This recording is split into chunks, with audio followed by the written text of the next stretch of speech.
உண்மையிலேயே மக்களுக்கு நன்மை செய்ய நினைத்திருந்தால் டங்ஸ்டன் கனிம சுரங்க ஒப்பந்த புள்ளி கோருகிற போதே திமுக அரசு தடுத்து நிறுத்தியிருக்க வேண்டும் என்று எதிர்க்கட்சித் தலைவர் எடப்பாடி பழனிசாமி தெரிவித்துள்ளார். தமிழக சட்டப்பேரவை கூட்டத்திற்கு பின்னர் செய்தியாளர்களை சந்தித்த அவர் 20 அரிய வகை கனிம வளங்களை வெட்டி எடுப்பதற்கான சட்டத்தை கடந்த ஆண்டு மத்திய அரசு கொண்டு வரும்போது திமுக கூட்டணி எம்பிக்கள் முழுமையாக எதிர்ப்பு தெரிவிக்கவில்லை என்று கூறினார்.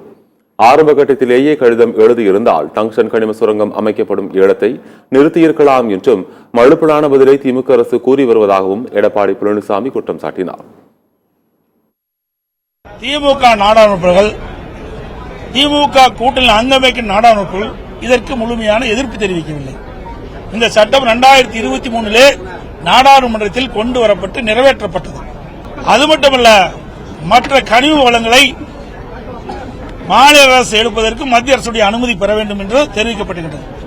அதன் அடிப்படையில் 2023 திராவிட முன்னேற்ற கழகம் அந்த கூட்டணியில் இருக்கின்ற எம்பிக்கள் எல்லாம் மாநிலத்தினுடைய உரிமை பறிபோகின்ற பொழுது அங்கே தகுந்த அழுத்தத்தை கொடுத்து இந்த சட்டம் நிறைவேறாமல் தடுக்கப்பட்டிருக்க வேண்டும்.